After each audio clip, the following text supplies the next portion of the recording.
Hello guys, welcome back to our YouTube channel. आज हम continue करेंगे अपना एनसीईआरटी का लेक्चर, जो होगा हमारा लेक्चर नंबर 3। हमने ज्योग्राफी में 6th क्लास की एनसीईआरटी पूरी कवर करा दी है। ये हमारा 7th क्लास का लेक्चर चल रहा है, जो ऑलरेडी हमने 2 कवर करा दिए। इसमें ओवरव्यू देखेंगे हम। आज हम क्या क्या कवर करेंगे इस क्लास में।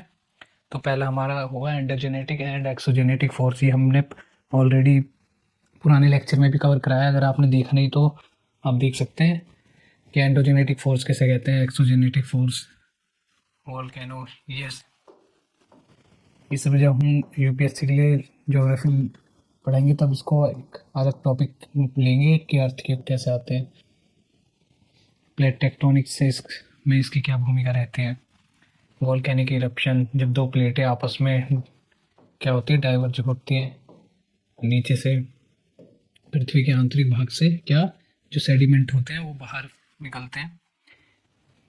हम देखेंगे इसको कि जो वोल्केनो है उससे क्या तात्पर्य है हमारा। अर्थक्वेक, जब अर्थक्वेक आए तो उस समय हमें क्या क्या बचाव के लिए क्या क्या करना चाहिए, और मेजर लैंडफॉर्म कौन से हैं ये हमने पहले भी समझा चुके हैं कि लैंडफॉर्म एंड लैंडस्केप में क्या डिफरेंस होते हैं। जो लैंडफॉर्म है वो कैसे बने, ये work of a river, work of sea waves के कारण क्या क्या स्ट्रक्चर बनते हैं, रिवर के कारण क्या क्या स्ट्रक्चर बनते हैं, आइस, विंड, इन सब के कारण पृथ्वी की जो आंतरिक संरचना है और पृथ्वी की जो ऊपरी परत है उसमें इरेगुलरिटी कैसे पाई जाती है, असमानता कैसे पाई जाती है, ये हम कंटिन्यू करेंगे। तो इसमें सबसे पहले इंट्रोडक्शन में बताया गया है 7th क्लास के एनसीईआरटी का चैप्टर नंबर 3। इसमें हमने बस समराइज फॉर्म में से पूरा ओवरव्यू लिया है, जिससे आपको एनसीईआरटी पढ़ने में कोई दिक्कत नहीं आएगी, और जो भी इम्पोर्टेंट फैक्ट हैं वो भी कवर कराए हैं इसमें। तो स्टार्ट करते हैं। Lithosphere as discussed in chapter 1। जैसे हमने चैप्टर 1 में डिस्कस किया था कि लिथोस्फेयर क्या है, जो हमारी पृथ्वी की ऊपरी परत है जिसे क्रस्ट पे कहते हैं, ये अलग अलग प्लेटों में डिवाइडेड है। ये प्लेटें जितनी भी हैं वो क्या है, इनमें मूवमेंट हो रही है किसकी वजह से, एस्थेनोस्फेयर की वजह से। ये हम जब यूपीएससी के लिए पढ़ाएंगे तो उसको गहराई से समझेंगे कि जो एस्थेनोस्फेयर है हमारा सेमी सॉलिड है, और इसके ऊपर हमारा लिथोस्फेयर क्या है, सॉलिड है। तो ये हमारी एक बोट आपने देखी होगी, ये बोट की तरह बिहेव करती है। ये हमारा एस्थेनोस्फेयर है, ये सेमी सॉलिड फॉर्म में है, और जो प्लेटें हमारी वो क्या है, एक बोट नाव की तरह बिहेव करती है। तो ये मूवमेंट करती रहती हैं, जिसके कारण हम अर्थक्वेक की स्थिति या भूकंप की स्थिति देख सकते हैं। यही समझाया गया है यहाँ पे। This plates move around very slowly.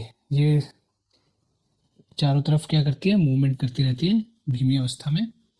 Few millimetres each year, हर साल कितने, कुछ millimetres. This is because of the movement of the molten magma inside the earth. ये जैसे हमने समझाया कि जो हमारा एस्ट्रोनोस्फेयर है, अपर मेंटल है, वो क्या है, सेमी सॉलिड फॉर्म में है। सेमी सॉलिड मतलब आधा लिक्विड है और आधा ठोस अवस्था में है। तो ये एक नाव की स्थिति बनाती है हमारी प्लेटों के लिए, जिसके कारण क्या करता है, ये अर्थक्वेक की जो भी अर्थक्वेक है इन्हीं के कारण उत्पन्न होते हैं। ये समझाया गया है यहाँ पे। Move around the circular manner, the movement of this plate cause changes on the surface of the earth. Let's see more about the changes. अब इसमें जो बदलाव आते हैं वो किन कारणों से आते हैं और क्या क्या बदलाव आते हैं, ये हम गहराई से समझेंगे। सबसे पहले एंडोजेनेटिक एंड एक्सोजेनेटिक का एक ओवरव्यू देख लेते हैं बस।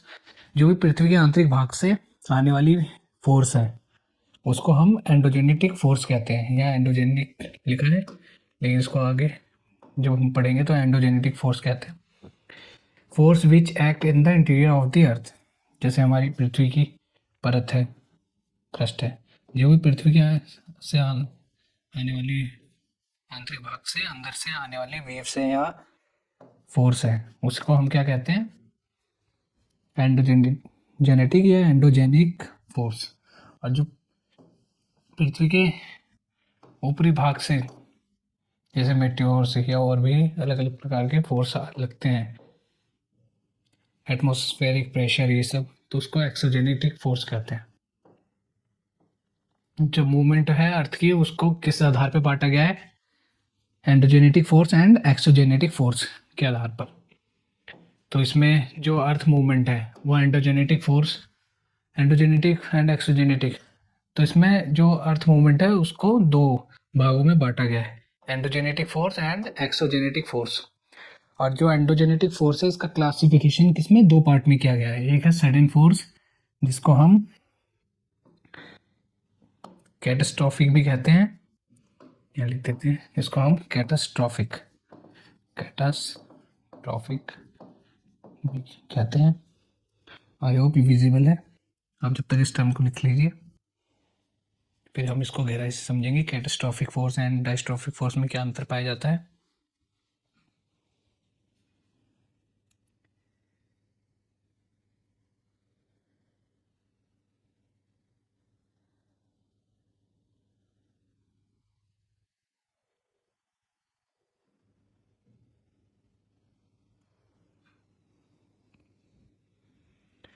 तो इसको हम देखते हैं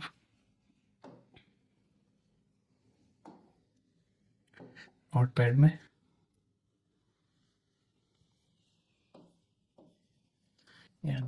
क्लासिफिकेशन ऑफ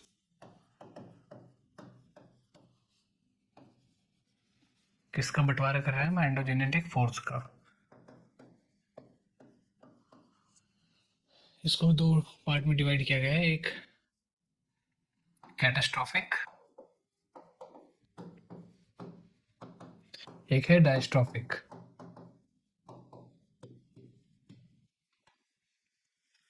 जो कैटास्ट्रॉफिक होता है वो सडन मूवमेंट को दर्शाता है, इसकी जो मूवमेंट है इसको हम जब यूपीएससी का लेक्चर लेंगे तो और गहराई से समझेंगे, वही बस समझ लेते हैं। सडन मूवमेंट जैसे कि जो पृथ्वी पर एकदम सडन मूवमेंट के एग्जांपल आप बता सकते हैं कौन कौन से हैं, वोल्केनो जो अचानक होता है, वोल्केनो इरप्शन, अर्थक्वेक, ये सब। जो स्लो मूवमेंट या स्लो प्रोसेस या जिससे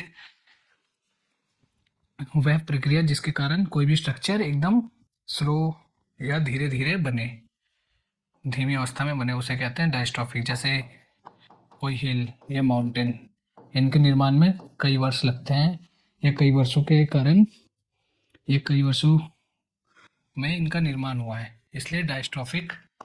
ये प्रोसेस क्या है, स्लो है, और ये क्या है, सडन है, सडन प्रोसेस।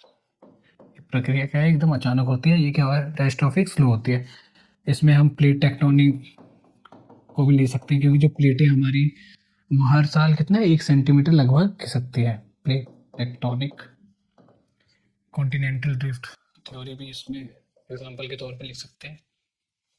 तो आई होप समझ में आया अभी तक कि जो क्लासिफिकेशन है वो एंडोजेनेटिक फोर्स की, अभी आंतरिक जो भी फोर्स है उसके बारे में बात कर रहे हैं, उसमें कैटास्ट्रॉफिक है और डायस्ट्रॉफिक है। आई होप यहाँ तक समझ में आया हो कि कौन सा स्लो प्रोसेस है कौन सा फास्ट है, यहाँ तक नोट डाउन कर लो।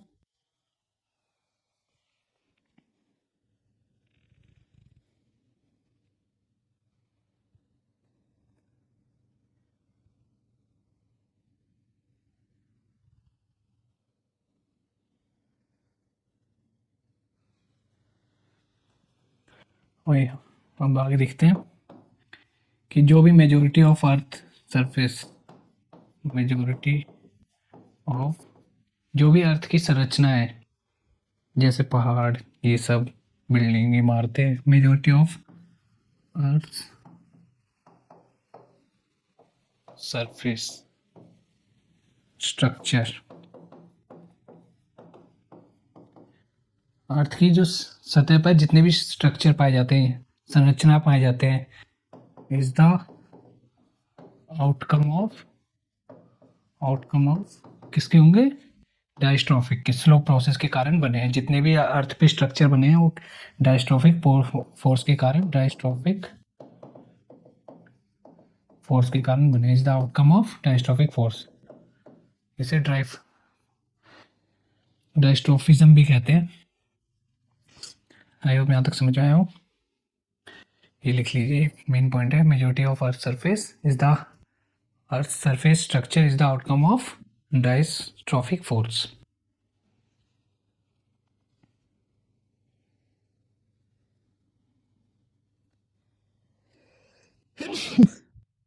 सॉरी। हम देखते हैं जो अभी हम इसमें सिर्फ डायस्ट्रॉफिक कवर करते हैं, आगे हम यूपीएससी की क्लास लेंगे तो कैटास्ट्रॉफिक को अलग से देखेंगे। जो डायस्ट्रॉफिक फोर्स है इसको भी दो भागों में बांटा गया है। एक है जैसे ये हमारी अर्थ की सरफेस है, सरफेस मान लेते हैं क्रस्ट, इस पे कोई फोर्स वर्टिकल या वर्टिकली लगी तो इसको हम दो भागों में बांटते हैं, vertically and horizontally. Reference for horizontally, reference for point क्या होगा, हमारी अर्थ की सरफेस। जैसे कोई फोर्स अर्थ के पैरेलल में लगी है, इसको हम हॉरिजॉन्टली कहेंगे। तो ये हमारी प्लेट है ये, और कोई फोर्स यहाँ पर लग रही हो तो ये क्या लगेगी, वर्टिकली। और कोई फोर्स यहाँ पर, आई होप यहाँ क्लियर है, कोई फोर्स यहाँ पर लग रही हो तो ये क्या है, ये वर्टिकली है नहीं ना, ये क्या है, हॉरिजॉन्टली, ये हॉरिजॉन्टली लग रही है।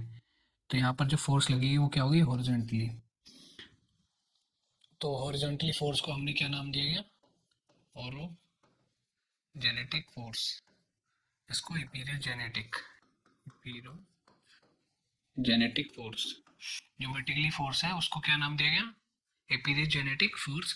और जो अर्थ के क्या हॉरिजॉन्टली या पैरेलल लग रही है उसको क्या नाम दिया गया, हॉरिजॉनेटिक फोर्स। आई होप यहाँ तक समझ में आया हो दोनों में डिफरेंस। अब देखते हैं कि जो ओरिजिनेटिक फोर्स है ये क्या है, वर्टिकली लग रही है, तो इसके कारण क्या है, ये जो सतह है, सरफेस है, वो क्या होगा, अपलिफ्ट हो जाएगा, उठ जाएगा वहां से फोर्स के कारण एक लंबे समय अंतराल के बाद। ये नहीं कि एकदम से उठ जाएगा, ये कई वर्षों में क्या होगा, अपलिफ्ट हो जाएगा। तो इसी को हमने माउंटेन का नाम दिया, इसको हम कहते हैं ब्लॉक माउंट।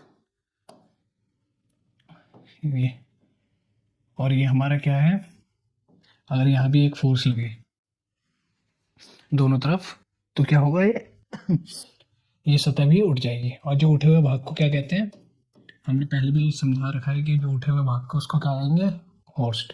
और जो डिप्रेशन पार्ट है, वैली का रूप लेती है, उसको क्या कहते हैं, ग्रेबन।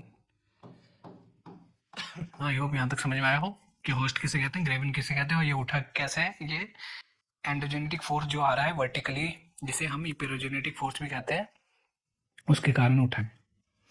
इसके में हम एग्जाम्पल के तौर पे हम लिख सकते हैं विंध्या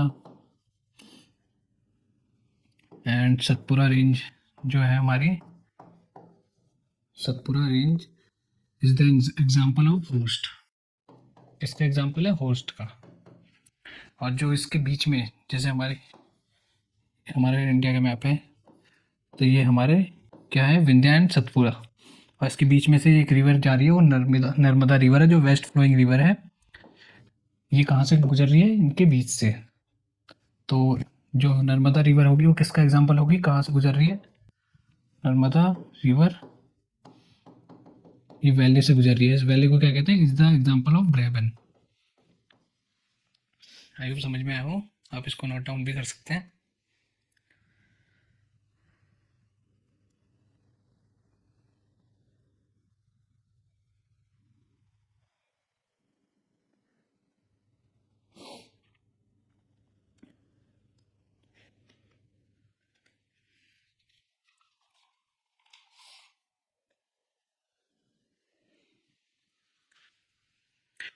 अब इसमें और एग्जाम्पल के तौर पर जो हमारे ब्लॉक माउंटेन के एग्जाम्पल है, वो हमारे क्या हो जाएंगे, वॉचेस। ये वॉचेस का है फ्रांस में, फ्रांस के वॉचेस जो माउंटेन है वो किसका एग्जाम्पल है, एक ब्लॉक माउंटेन का एग्जाम्पल है। और जैसे इंडिया में वेस्टर्न घाट है, जो हमारा वेस्टर्न घाट जिस साइड पाया जाता है, ये भी किसका एग्जाम्पल है, ब्लॉक माउंटेन का एग्जाम्पल है। कुछ पार्ट, ज़्यादा पूरा नहीं, कुछ पार्ट। वेस्टर्न घाट के एग्जाम्पल है। और जो ब्लैक फॉरेस्ट है किसका, जर्मनी का, वो भी किसका एग्जाम्पल है, ब्लैक फॉरेस्ट, ब्लॉक माउंटेन का। तो अभी हमने देखा कि जो वर्टिकली फोर्स लगती है उसके कारण क्या होता है, ब्लॉक माउंटेन का निर्माण होता है। अब जो पृथ्वी के आंतरिक भाग में देखेंगे, अगर किसी ने नोट नहीं किया हो तो अभी तक कर सकते हैं, एग्जांपल वॉचेस, फ्रांस और वेस्टर्न घाट, ये सब।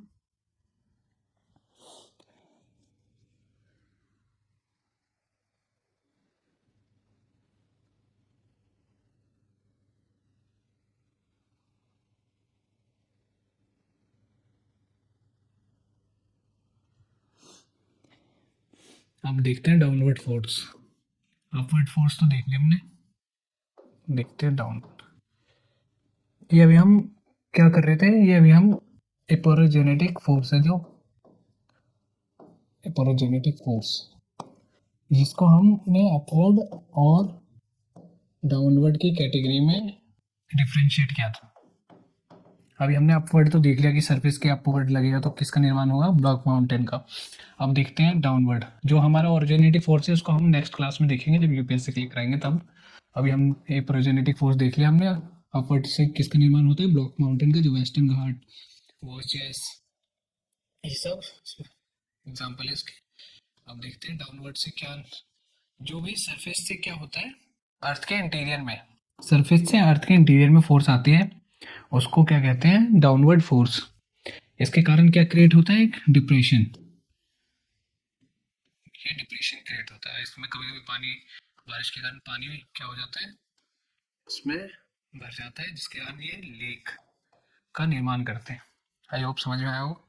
ये रिप्रेजेंटिंग फोर्स है, उसको भी किसमें, अपवर्ड और डाउनवर्ड में, डाउनवर्ड फोर्स में डिवाइड किया गया। अपवर्ड अपवर्ड फोर्स के कारण ब्लॉक माउंटेन का निर्माण होता है और डिप्रेशन के कारण किसी लेक का निर्माण होता है, जैसे साउथ अफ्रीका की लेक है, लेक तुर्काना, ये सब उसके एग्जाम्पल हैं। जैसे जो रिफ्ट के कारण जो सतह अलग हो जाती है, उसके कारण निर्माण होता है इनका। Back to the topic. तो ये हमने समझ लिया था कि जो एंडोजेनेटिक फोर्स है उसमें क्या दो भागों में बांटा गया है। एक सडन मूवमेंट, जिसे कैटास्ट्रोफिक कहते हैं, अर्थ की सडन मूवमेंट का एग्जांपल है वॉल्केनो, लैंडस्लाइड। जो धरती का क्या होता है, भूमि ये भूस्खलन, भूमि जो खिसकती है, इसको भी हम देखेंगे कि जो लैंडस्लाइडिंग क्यों होती है, इसके पीछे क्या कारण है, ये सब हम आगे आने वाली क्लास में देखेंगे। और diastrophic, building mountain, plate tectonic, ये सब एग्जांपल है, हम देखते हैं। और थर्ड है एक्सोजेनेटिक फोर्स, जो बाहरी सतह के ऊपर से आते हैं, उसे रिवर, विंड, सी वेव्स, ग्लेशियर में डिवाइड किया गया है। अब देखते हैं एक एक करके। अब endogenetic force sometimes produce sudden movement and at the times produce slow movement. Sudden movement like earthquake and volcano cause mass destruction, जो तबाही मचाते हैं किस पे, सतह पे, किसकी, पृथ्वी की। ये बताया गया है कि endogenic force sometimes produce sudden movement, जो पृथ्वी के आंतरिक भाग से आने वाली वेव्स है, उसको क्या कहते हैं, सडन मूवमेंट के कारण पृथ्वी की दो प्लेटों को अलग अलग कर देती है, जिसके कारण अंदर का जो मैग्मा है वो बाहर की ओर आ जाता है। इसके कारण जो डिस्ट्रक्शन होती है वो एक बड़े पैमाने पर होती है, ये समझाया गया है। Volcano is a went opening in the earth crust through which molten material, ये जो जहाँ से मोल्टेन मटेरियल, पिघला हुआ जो भी लावा है, मैग्मा है, वो बाहर आ रहा है, जिस रास्ते से आता है उसे कहते हैं वेंट। और जो क्रेटर, जो माउथ है, जो बड़ा हो जाता है उसे कहेंगे क्रेटर। गैस और एशेस ये सब बाहर निकलेगा। ये पृथ्वी की क्या है, क्रस्ट है। और लावा जब बाहर आ जाता है उसे लावा कहते हैं। ये हम आगे नहीं, जब वोल्केनो को एक अलग क्लास में देखेंगे, एकदम गहराई से समझेंगे वोल्केनो का निर्माण कैसे होता है, पृथ्वी के कैसे जो प्लेट है उनको एक दूसरे से डाइवर्ज होती हैं, तो उसके कारण इसका निर्माण होता है।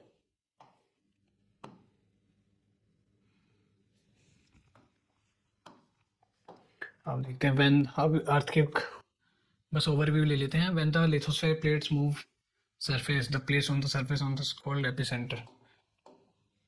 और यहाँ पर बताया गया है, ये फैक्ट दिए गए हैं यहाँ पर। The vibration can travel through the this vibration called earthquakes when the lithosphere plates move. जैसे हमने एग्जांपल दिया था, जो मूवमेंट हो रही है प्लेटों की,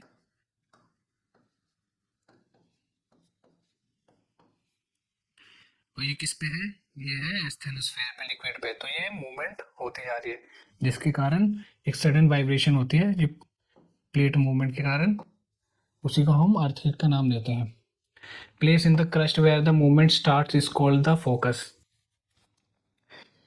जहाँ पे मूवमेंट जहाँ से स्टार्ट होती है उसको क्या कहते हैं, फोकस कहते हैं। और फोकस के ऊपर ही क्या होता है, epicentre. The place surface above the focus, इसी के ऊपर क्या होगा, एपिसेंटर कहेंगे। जो भी जगह होगी किसके, फोकस के, यहाँ से किसका निर्माण हुआ, उस फोर्स का, उस वाइब्रेशन का, जिससे अर्थक्वेक उत्पन्न हुआ, भूकंप का या भूकंप की उत्पत्ति हुई, उस प्लेस को क्या कहेंगे, फोकस। और उसी के ऊपर जस्ट परपेंडिकुलर जो प्लेस होगा समानांतर, उसे कहेंगे epicentre. Vibration travels outwards from the epicentre as waves. पृथ्वी के आंतरिक भाग से बाहर की ओर वेव्स के रूप में क्या हुआ, ट्रेवल करा इसने, यही बताया गया यहाँ पे।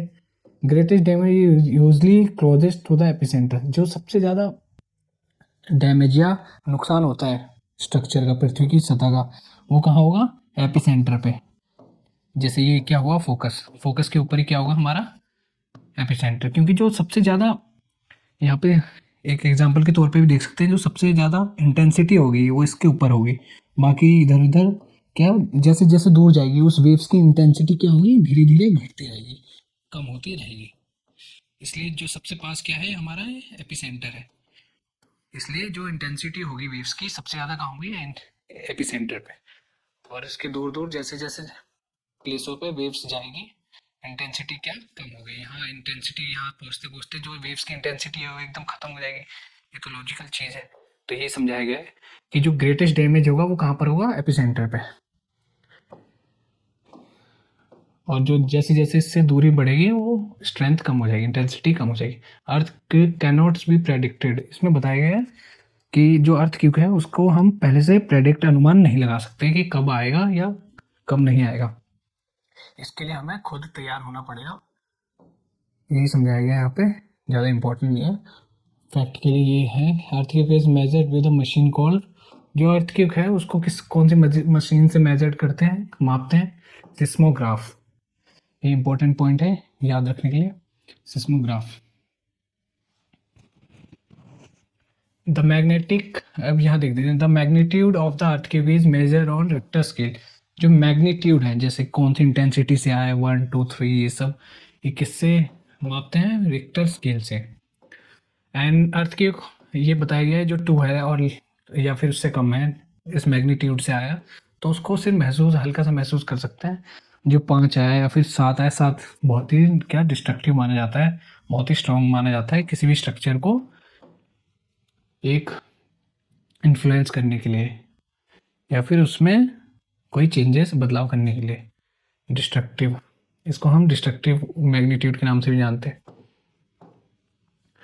हम देखते हैं अर्थक्वेक, इसमें बताया गया है कि जब अर्थक्वेक आए तो अपने आप को कैसे बचाव कर सके, अपने समाज में जो भी रह रहे हैं लोग हैं सोसाइटी में, उसको कैसे अवेयर करें कि जैसे अर्थ, क्योंकि अर्थ क्या है हम पहले से प्रेडिक्ट नहीं कर सकते, ये पृथ्वी के मूवमेंट पे डिपेंड है।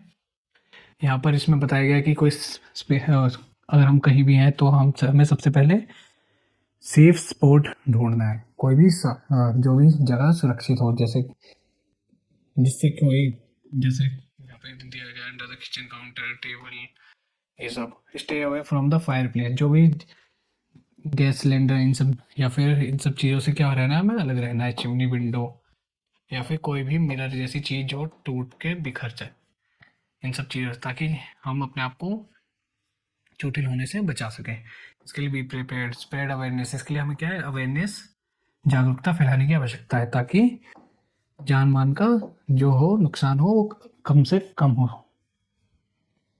आई होप यहाँ तक समझ में आया हो। मेजर लैंड फॉर्म्स, अब प्रमुख भूमि देखते हैं। लैंडस्केप तो हमने पहले ही समझाया था कि लैंडस्केप एंड लैंडफॉर्म में क्या डिफरेंस होता है। लैंडस्केप मतलब जैसे यहाँ माउंटेन है, हिमालय माउंटेन, हिमालय का एग्जांपल ले लेते हैं। हिमालय माउंटेन है, यहाँ से क्या रिवर भी बह रही है, यहाँ पे क्या है प्लेन भी है, प्लेन मतलब मैदान भी है, रिवर भी है, माउंटेन भी है, प्लेट्यू भी है। तो ये सारे स्ट्रक्चर एक साथ पाए गए, या फिर जब भी ये ढेर सारे स्ट्रक्चर जो संरचना है वो एक साथ पाई जाती है, उसको हम लैंडस्केप का नाम देते हैं। जो पर्टिकुलर एक यहाँ पे माउंटेन है, अगर सिर्फ ये माउंटेन का एग्जांपल ले तो ये क्या हुआ, लैंडफॉर्म, एक लैंडफॉर्म का उदाहरण होगा। तो आई होप समझ में आया हो कि लैंडफॉर्म एंड लैंडस्केप में क्या डिफरेंस होता है, ये हम पहले भी समझा चुके हैं। अब देखते हैं, landscape is the being continuously worn away by the two process weathering। weathering means जो रॉक है उसका बिखरना या टूटना, उसको हम क्या कहते हैं, weathering। ये सब इंपॉर्टेंट टर्म है। इरोजन देखते हैं, weathering is the breaking of the rocks, किसका होता है, चट्टानों का टूटना या बिखरना, ऑन द अर्थ सरफेस, पृथ्वी के सतह पर। इरोजन इज द वेयरिंग, जो इरोजन होता है जैसे जो चट्टान टूटी कोई भी छोटे छोटे टुकड़ों में, ये एक स्थान से दूसरे स्थान पर ले जाना ही इसको क्या कहते हैं, इरोजन कहते हैं। ये किनके द्वारा ले जाया जाता है, ये होता है वाटर, एयर, ग्लेशियर, ये सब अभी हम देखेंगे। इसी को हम एजेंट ऑफ इरोजन भी कहते हैं, agent of erosion. I hope समझ में आ रहा हो। वेदरिंग क्या है, जो चट्टाने हैं उनका टूटना है, बिखरना, किनके कारण, कोई भी फोर्स हुई जैसे हवा, इनके कारण भी है, नदियों नदियों का बहाव, ये सब पानी, ये सब देखेंगे हम आगे। और इरोजन क्या है, इन्हीं जो पार्टिकल्स हैं इनको एक जगह से दूसरी जगह ले जाना है, इसको इरोजन कहते हैं। और डिपोजिशन किसे कहते हैं, जो इन पार्टिकल्स को एक जगह से दूसरी जगह स्थापित कर दिया जाएगा, उनको पर उनको पहुंचा दिया गया, उसको क्या कहेंगे, डिपोजिशन। आई होप समझ में आया हो तीनों का difference, weathering, erosion and deposition. The Erode material is carried away और ट्रांसपोर्टेड बाय वाटर। जो भी इरोड मटेरियल है वो कैरिड अवे, एक जगह से दूसरे स्थान, या ट्रांसपोर्टेड, एक जगह से दूसरी जगह पहुंचाए गए, किनके द्वारा, वाटर, विंड, इनके द्वारा। इवेंचुअली डिपॉजिटेड समवेयर, कहीं और इनको स्थापित कर दिया गया। This process of erosion and deposition create a different, जैसे कि एक स्थान से दूसरे स्थान पर कोई बालू, पत्थर, कंकड़, इनके द्वारा डिपोजिशन होते रहे, तो ये क्या अलग प्रकार की आकृति या संरचना बनाएगी। इसी को हम कहते हैं कि ये जो इरोजन है, डिपोजिशन है और वेदरिंग, इनके कारण पृथ्वी की जो आकृति है उनको, उनमें इरेगुलरिटी पाई जाती है, समानताएं पाई जाती है। अब आगे देखते हैं इनके बारे में कि जो रिवर है वो कैसे अलग अलग प्रकार की आकृति बनाती है। इसमें तो एक हम ये भी देख सकते हैं कि जो फोल्ट है, इसको हम आगे पढ़ेंगे, जैसे कि ये प्लेट अपवर्ड जा रही है, ये प्लेट क्या डाउनवर्ड जा रही है, तो इसको हम नॉर्मल फोल्ट कहते हैं। वैसे नॉर्मल फोल्ट, तो ये प्लेट कहाँ गई, नीचे खिसक गई, जिसके कारण ये सतह क्या हुई, उठ गई, उठी हुई प्रतीत होती है। और इसी पर अगर नदी का बहाव है या फिर इसके ऊपर नदी बहती आ रही है पहले से, तो ये नदी कैसी होगी, नीचे गिरेगी फिर, तो इसी के कारण ये क्या होगा, वाटरफॉल का निर्माण होगा। किसके कारण, नॉर्मल फॉल्ट के कारण। ये हम फॉल्ट जब यूपीएससी की क्लास लेंगे तब इसको गहराई से समझेंगे, नॉर्मल फॉल्ट और स्ट्राइक स्लिप फॉल्ट, इन सब के बारे में। आप जब तक यहाँ पर देख सकते हैं कि कैसे डाउनवर्ड गई।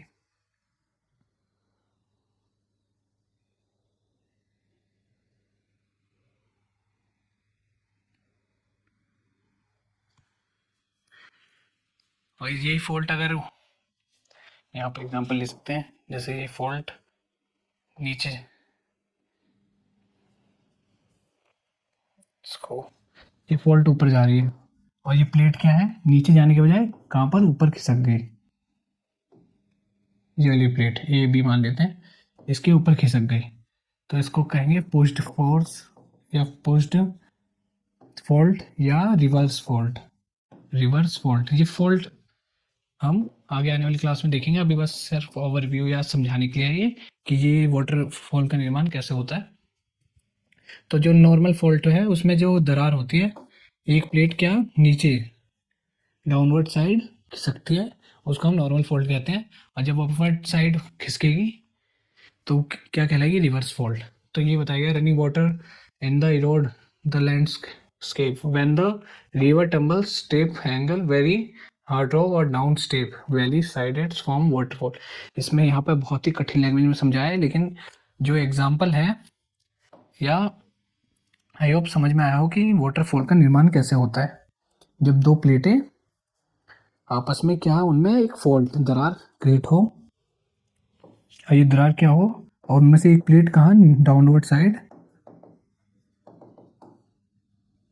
खिसक जाए और उसके ऊपर क्या हो, अगर वहाँ नदी बह रही हो तो उसी को ही हम वाटरफॉल के निर्माण के रूप में देख सकते हैं। तो आई होप समझ में आएगा वाटरफॉल का निर्माण कैसे होता है। As the river enter the plain twists, अब ये देखते हैं मेंडर्स कैसे कहते हैं।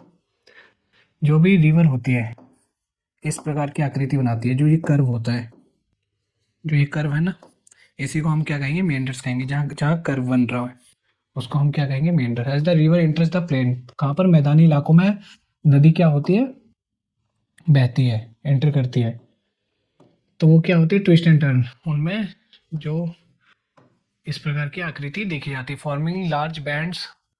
और जो लार्ज बैंड है जैसे ये बैंड है, इसी को हम क्या कहेंगे, मेंडर्स कहते हैं, लार्ज बैंड को।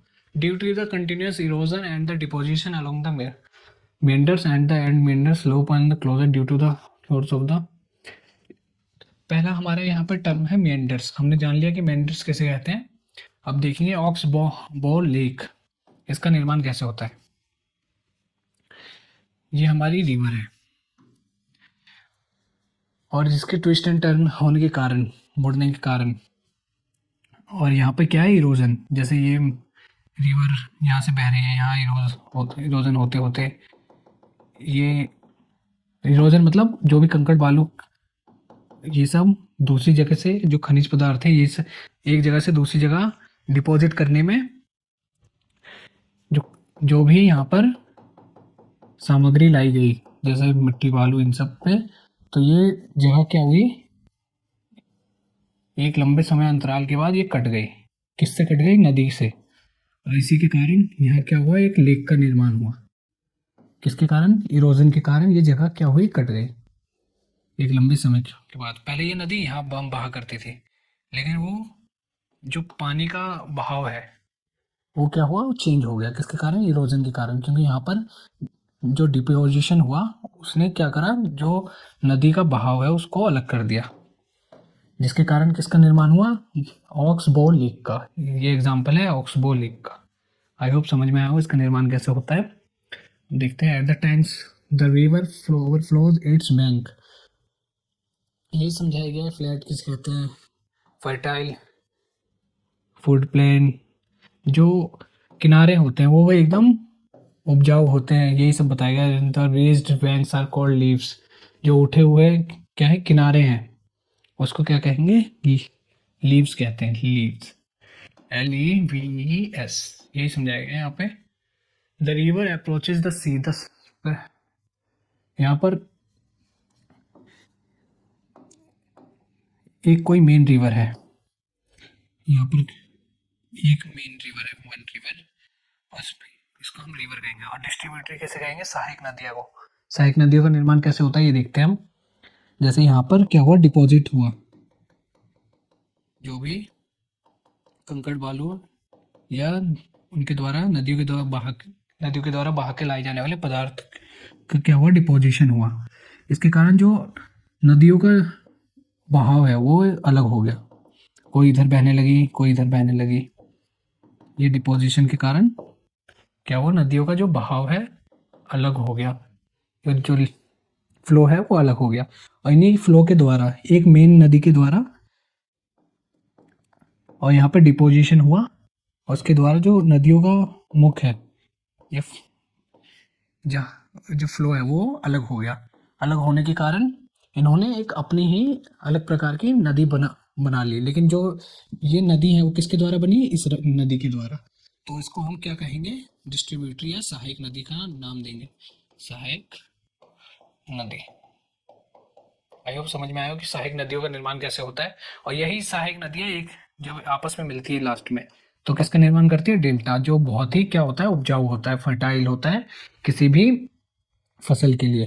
तो यही समझाया गया है कि जो ये देखिए यहाँ पे एग्जाम्पल दिया गया है, एक मेन रिवर है ये, यहाँ पर डिपोजिशन के कारण जो नदी का बहाव है वो अलग अलग दिशा में होने लगा, अलग अलग डायरेक्शन में होने लगा, और ये लास्ट में क्या हुई, यहाँ पर मिल गई। ये क्या है, डेल्टा, यहीं पर डेल्टा का निर्माण करते हैं। और जो नदियाँ अलग हुई मेन स्ट्रीम नदी से, उसी को हम डिस्ट्रीब्यूटरी कहते हैं। ये वर्ड याद रखने की आवश्यकता है। और डेल्टा, आई होप समझ में आया हो कि जब ये सहायक नदियाँ सारी मिलती हैं तो किसका निर्माण करती है, डेल्टा का। Collection of sediments from all the mouths form, जो भी सेडिमेंट्स है जो भी आपस में मिलते हैं लास्ट में, उसी को क्या कहते हैं, डेल्टा। ये क्या होता है, एकदम फर्टाइल होता है, उपजाऊ होता है किसी भी एग्रीकल्चर एक्टिविटी के लिए। आई होप समझ में आया हो यहाँ तक। The river approaches the sea, the speed of the, यहाँ पर समझा चुके हैं पूरा। The river becomes so slow that is begin to deposition load it, work of sea waves, समुद्र की लहरों का काम।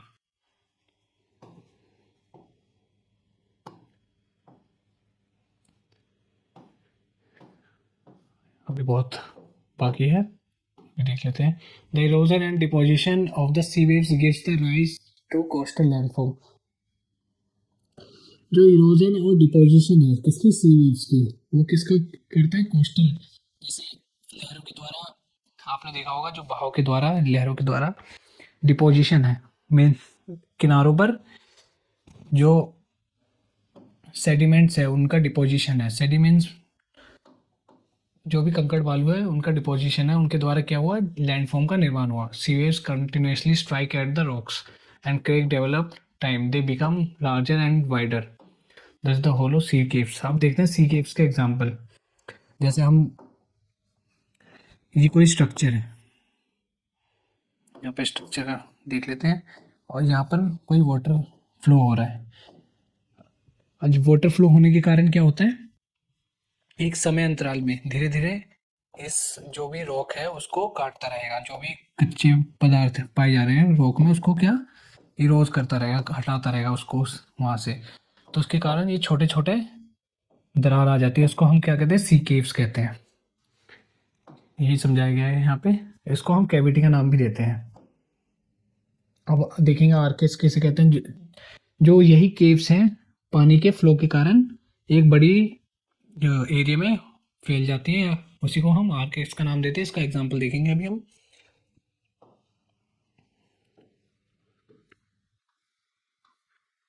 अब यहीं पे देखते हैं सी केव्स, जैसे ये वाटर फ्लो हो रहा है, ये कॉन्टिनेंट मान लेते हैं। कॉन्टिनेंट में क्या है, वाटर के कारण ये एक दरार सी बन गई, इसको हम केव्स का नाम देते हैं। और ये दरार क्या हो, ये इस कॉन्टिनेंट को काटते काटते आर पार या फिर इस बड़ी मात्रा में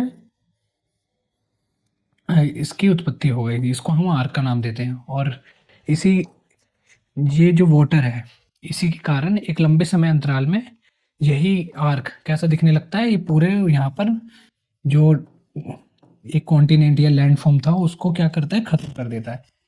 फिर ये कैसे बचता है, एक विकेट की तरह दिखने लगता है, इसी को हम स्टेक का नाम देते हैं। आई होप समझ में आया हो कि इस लैंडफॉर्म का निर्माण कैसे होता है और इसमें पानी की क्या भूमिका है। जो पानी है वो इसको इरोज करता रहता है, इरोज मतलब जो अंदर को, जो लैंडफॉर्म है उसके अंदर जो भी पाए जाते हैं पदार्थ उसको धीरे धीरे हटाता रहता है, इसको खत्म करता रहता है। और जो छोटी सी शेप बनती है उसको केव नाम देते हैं, और जो उसको बड़ी मात्रा में दिखाई देने लगता है तो उसको आर्क। और जब ये पूरा ही खत्म कर देता है लैंडफॉर्म को, फिर जो विकेट टाइप की स्ट्रक्चर या फिर संरचना बचती है उसको हम स्टेक का नाम देते हैं। यही समझाया गया है वहाँ पे। इसमें कोई इतनी इम्पोर्टेंट चीज़ नहीं है, इसको हम आगे भी यूपीएससी में जब पढ़ाएंगे तब एक गहराई से समझेंगे, ये सिर्फ ओवरव्यू के लिए है। बस इसमें ये पूछा जा सकता है कि आर्क कहाँ पर आर्क का निर्माण किस में होता है, सी वेव्स के द्वारा होता है या आइस के द्वारा या एयर के द्वारा। तो इसमें क्या देना है हमें, सी वेव्स के द्वारा, यही भी इम्पोर्टेंट है बस। Glaciers are rivers of ice, जो आइस ढेर सारी मात्रा में पाई जाती है या फिर जो भी बर्फ की नदी होती है, बर्फ की नदी, उसको ही हम ग्लेशियर कहते हैं। एक बड़े लैंडस्केप में, लैंडस्केप का एग्जांपल दे चुके हैं, वहाँ पर अलग अलग पाए जाते हैं। Soil and stones exposes the, जो पहाड़ होते हैं उस पर क्या होता है, बर्फबारी होती है, इसको भी हम ग्लेशियर का नाम देते हैं, इसको हम पूरा लैंडस्केप बना देते हैं। Glacier carves out the deep hollow there as the ice melt they get filled out with the water. कभी कभी क्या होता है, जो पहाड़ है उस पे क्या ग्लेशियर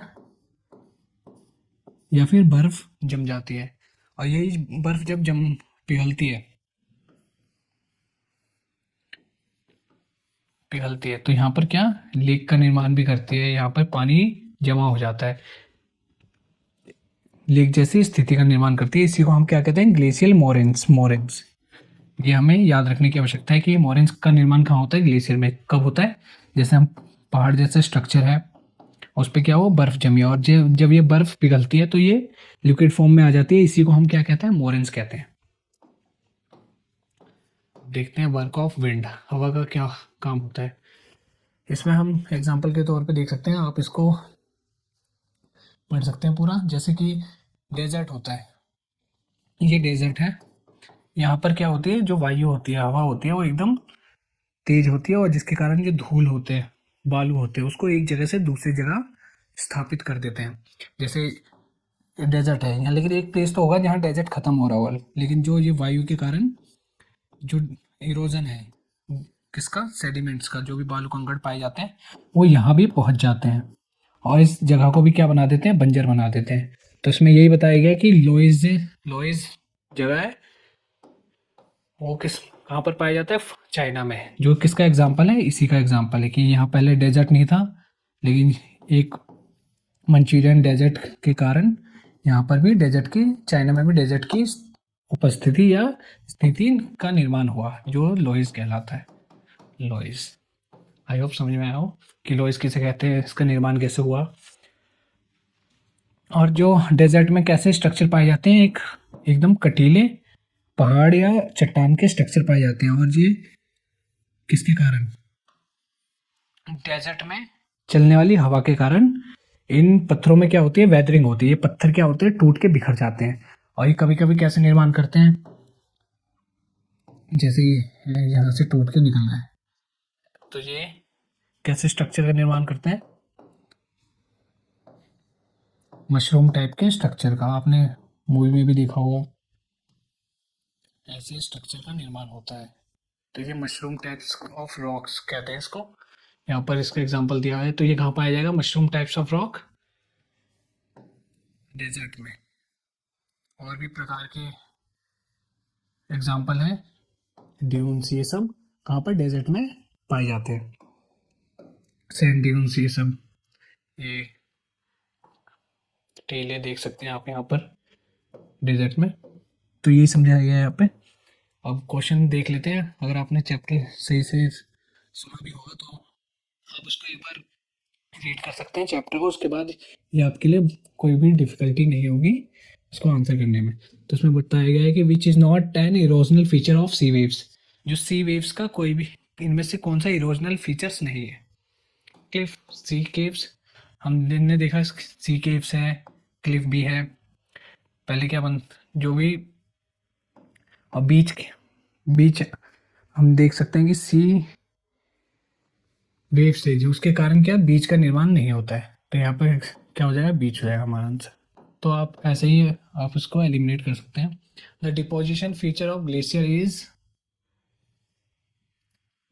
जो ग्लेशियर में डिपोजिशन होता है, जैसे हमने बताया था पहाड़ है, इसके ऊपर क्या होता है, आइस का, या फिर आइस से ढक जाती है ये, और उसके जब ये आइस पिघलती है और वहाँ पे लिक्विड फॉर्म में आ जाता है, वहाँ पे उसी को हम क्या कहते हैं, मोरेन। तो इसका आंसर क्या हो जाएगा, मोरेन। तो आप इसके आंसर देख सकते हैं कमेंट सेक्शन में भी, अगर आपको समझना है तो इस पूरे चैप्टर को एक बार ओवरव्यू हो या फिर दोबारा रीड कर सकते हैं।